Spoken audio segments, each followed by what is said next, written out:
So hello students, welcome back. हमने शुरू किया था नर्वस सिस्टम, जिसमें हमने स्ट्रक्चर ऑफ न्यूरॉन पढ़ लिया है। और आज के लेक्चर में हम बात करने वाले हैं different kinds of cells of the nervous system, यानी नर्वस सिस्टम में कौन से टाइप के सेल्स होते हैं, उसके बारे में आज हम डिटेल में पढ़ेंगे।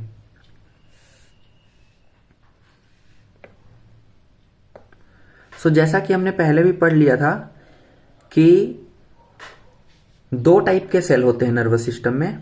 पहला तो क्या होता है, न्यूरॉन्स, और दूसरे न्यूरोग्लियल सेल्स। ठीक है, अब स्ट्रक्चर ऑफ न्यूरॉन्स हमने पहले पढ़ लिया है, जिसका लिंक मैं डिस्क्रिप्शन बॉक्स में दे दूंगा, आप वहां से जाकर उसको डिटेल में पढ़ सकते हैं। आज हम पढ़ने वाले हैं non excitable cells of the nervous system. That means ऐसे सेल्स जो इंपल्स जनरेट नहीं करते, इंपल्स कंडक्ट नहीं करते और इंपल्स को ट्रांसफर भी नहीं करते, लेकिन ये जो सेल्स हैं ये हमारे नर्वस सिस्टम के लिए बहुत ज्यादा इंपॉर्टेंट है। उन सारे सेल्स के बारे में आज हम एक एक करके पढ़ेंगे। बेसिकली क्या होता है कि जो हमारा नर्वस सिस्टम है उसमें बेसिकली दो टाइप के सेल्स होते हैं। पहले एक्साइटेबल सेल्स और दूसरे non excitable cells. Excitable cells में ऑब्वियसली न्यूरॉन्स और नॉन एक्साइटेबल सेल्स में न्यूरोग्लियल सेल्स। ठीक है, सोचने की बात यह है कि मोर देन 50% सेल्स जो होते हैं टोटल नर्वस सिस्टम के, वो क्या होते हैं, न्यूरोग्लियल सेल्स, जबकि वो इंपल्स जनरेट करने में या ट्रांसफर करने में हेल्प नहीं करते। ठीक है, इनका फंक्शन क्या होता है बेसिक, कहीं पर नर्वस सिस्टम को रिपेयर की जरूरत है, प्रोटेक्शन की जरूरत है या न्यूट्रिशन की जरूरत है, तो कौन से सेल्स फंक्शन करते हैं, यही न्यूरोग्लियल सेल्स। राइट, ये देखो, जो हमारा टोटल नर्वस सिस्टम है ना, वो मेनली, वर्ड पे ध्यान रखना, मेनली एक्टोडर्मल इन ओरिजिन होता है। कुछ एक सेल ऐसे होते हैं जो एक्टोडर्मल नहीं होते ओरिजिन में। ठीक है, वो मैं आगे चल के आपको बता दूंगा कि कौन से सेल्स हैं जो एक्सेप्शनल हैं। देखो, टोटल 4 टाइप के नॉन एक्साइटेबल सेल्स होते हैं। सबसे पहला एपेंडाइमल सेल्स, दूसरे माइक्रोग्लियल सेल्स, तीसरा एस्टेरोसाइट्स, एंड नंबर 4 पे क्या आएगा, ओलिगोडेंड्रोसाइट्स या श्वान सेल्स। पहला आएगा एपेंडाइमल सेल्स, दूसरा आता है माइक्रोग्लियल सेल्स, तीसरा है एस्ट्रोसाइट्स और चौथा श्वान सेल या ओलिगोडेंड्रोसाइट। ठीक है, इन दोनों को एक ही कैटेगरी में रखा है क्योंकि उन दोनों का फंक्शन एक जैसा है, सेम ही फंक्शन है। ठीक, अब एक एक करके हम इन सेल्स को पढ़ेंगे। पहला कौन सा है, ependymal sales. Basically ependymal sales जो होते हैं ना, वो कोल्यूमनार स्ट्रक्चर्स के एपिथेलियल सेल्स होते हैं। ठीक है, कैसे, कोल्यूमनार एपिथेलियल सेल्स होते हैं। इनका जो एक बॉर्डर होता है वो तो ब्रश बॉर्डर होता है, और दूसरा जो बॉर्डर होता है वो क्या होता है, सीलिएटेड होता है। अब सोचने की बात यह है कि जहां पर भी हमने एपिथेलियल सेल्स पढ़ा है, वहां पर हमने देखा है कि या तो उस सेल में सीलिया प्रेजेंट होगा या तो वो ब्रश बॉर्डर्ड होगा, लेकिन ये ही एकमात्र ऐसा सेल है, एपेंडाइमल सेल, जिसमें ब्रश बॉर्डर भी होता है और सीलिया भी प्रेजेंट होता है।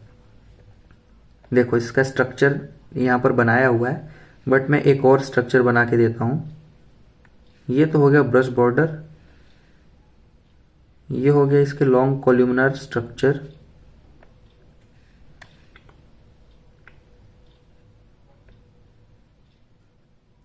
अब हमने पहले भी पढ़ा है कि जो लॉन्ग कोल्यूमनार स्ट्रक्चर होता है सेल का, उसके बेस पे उसका न्यूक्लियस प्रेजेंट होता है। ठीक है, ये है इसका न्यूक्लियस। अब इसमें आगे क्या लिखा है, ये सीलिएटेड भी होते हैं। दैट मीन्स इसमें सीलिया प्रेजेंट होता है, ये है सीलिया।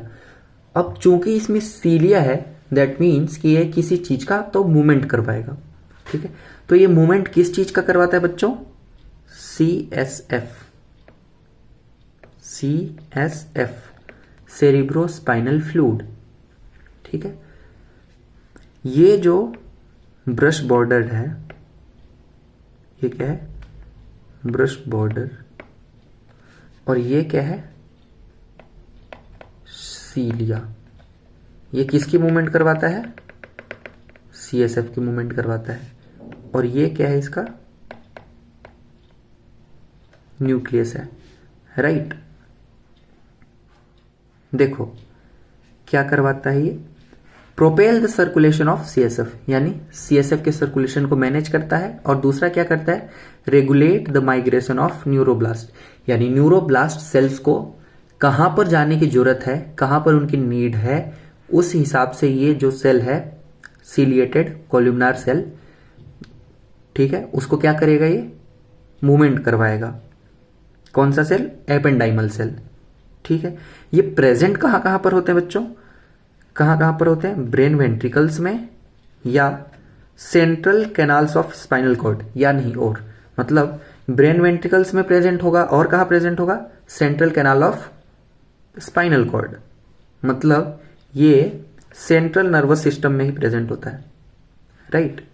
ये तो था हमारा एपेंडाइमल सेल। दूसरा कौन सा सेल होता है बच्चों, माइक्रोग्लियल सेल। कौन सा, मोनोसाइट। और दूसरा कौन सा सेल होता है बच्चों, माइक्रोग्लियल सेल। माइक्रोग्लियल सेल्स जो होते हैं वो क्या होते हैं, बेसिकली इनका काम क्या होता है, मोनोसाइट्स की तरह या मैक्रोफेज की तरह। इनका क्या काम होता है ना, ये फैगोसाइटोसिस करते हैं। क्या करते हैं, फैगोसाइटोसिस।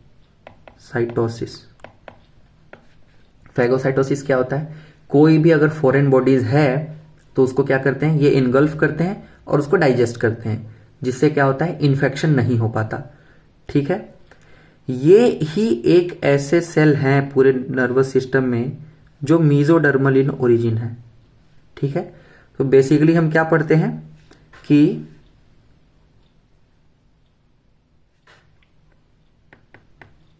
ये क्या है, मीजोडर्मल इन ओरिजिन है, राइट। हम बेसिकली क्या पढ़ते हैं कि जो हमारा नर्वस सिस्टम है वो एक्टोडर्मल इन ओरिजिन है, लेकिन इसके जो माइक्रोग्लियल सेल्स हैं वो क्या है, मीजोडर्मल इन ओरिजिन है, ठीक। ये नर्वस सिस्टम के मोनोसाइट या माइक्रोफेज की तरह काम करते हैं, ठीक है।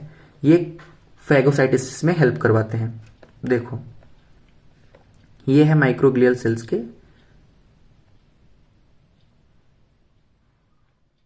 फंक्शनिंग को दिखाया गया है। ये क्या है, सेल बॉडी है, आप देख पा रहे हो सेल बॉडी। ये रेस्ट फेज पे है, जो माइक्रोग्लिया है वो रेस्टिंग फेज पे है।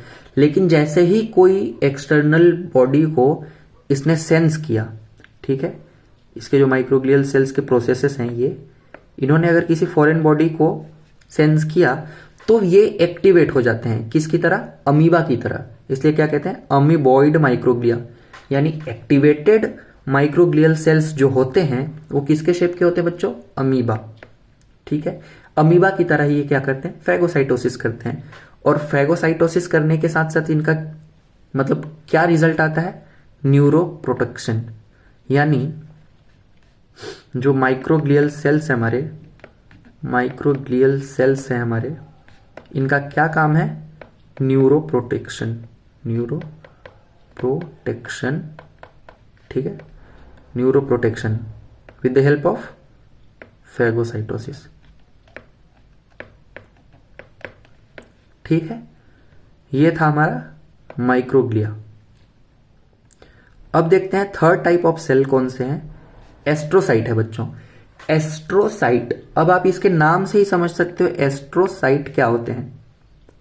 एस्ट्रोसाइट, देखो एस्ट्रो का मतलब होता है स्टार और साइट का मतलब सेल, मतलब स्टार शेप के जो सेल हैं उन्हें क्या कहते हैं, एस्ट्रोसाइट। इनका मेन फंक्शन क्या होता है बच्चों, ब्लड ब्रेन बैरियर बनाता है। ये क्या बनाता है, ब्लड ब्रेन बैरियर। देखो कोई भी इंफेक्शन हो उसको ब्लड में चले जाना कोई बड़ी बात नहीं है, स्टमक में चले जाना कोई बड़ी बात नहीं है। लाइक हमने कुछ भी खाया वो हमारे डाइजेस्टिव ट्रैक्ट में गया, फिर वो हमारे स्टमक में गया, उसके साथ वो एसिमिलेट होकर ब्लड में चला जा सकता है, इसमें कोई बड़ी बात नहीं है। लेकिन अगर ये छोटे छोटे से इन्फेक्शन जो हम डेली लाइफ में अपने बॉडी को पहुंचाते हैं जाने अनजाने में, वो अगर ब्रेन में जाने लगे फिर तो काम नहीं चलेगा। तो इस चीज से ब्रेन को प्रोटेक्ट करने के लिए हमारी बॉडी ने क्या डेवलप किया है, ब्लड ब्रेन बैरियर। ठीक है, ये स्टार शेप के सेल होते हैं। इनका क्या काम होता है, कहीं पर रिपेयर या हीलिंग की जरूरत हो तो, या सेलेक्टिव परमिएबल मेम्ब्रेन बनाते हैं ये।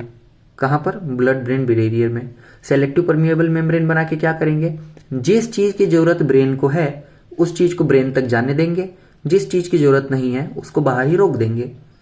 ठीक है, देखते हैं, ये है, देखो ये है ब्लड ब्रेन बैरियर, ये एस्ट्रोसाइट्स है, ये क्या बना रहे हैं, blood brain barrier, triple B. Like ये कोई मान लो ब्लड स्ट्रीम है, यहां से क्या जा रहा है, ये ब्लड वेसल में क्या जा रहा है, ब्लड स्ट्रीम। इसमें अगर कोई इंफेक्शन है तो ये एस्ट्रोसाइट्स जो है ना, वो क्या करेंगे, इस इंफेक्शन को इनगल्फ कर देंगे या इस ब्रेन के सेल तक नहीं जाने देंगे। ठीक है बच्चों, ये जो न्यूरॉन है, मान लो ये अगर ब्रेन में है तो ये वाला ब्लड के थ्रू जो इन्फेक्शन जा रहा है वहां पर बीच में ही डिसकंटिन्यू कर देंगे। ये किसका काम होता है, एस्ट्रोसाइट्स का। ठीक है, ये बात हमें ध्यान रखनी है। अब चौथे टाइप की सेल जो है वो कौन सी है, श्वान सेल या ओलिगोडेंड्रोसाइट।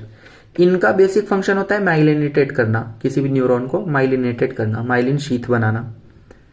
ठीक है, श्वान सेल जो होती है वो पेरिफेरल नर्वस सिस्टम को माइलिनेटेड करती हैं, और जो ओलिगोडेंड्रोसाइट होता है वो किसको, सेंट्रल नर्वस सिस्टम में माइलिन शीथ बनाती हैं।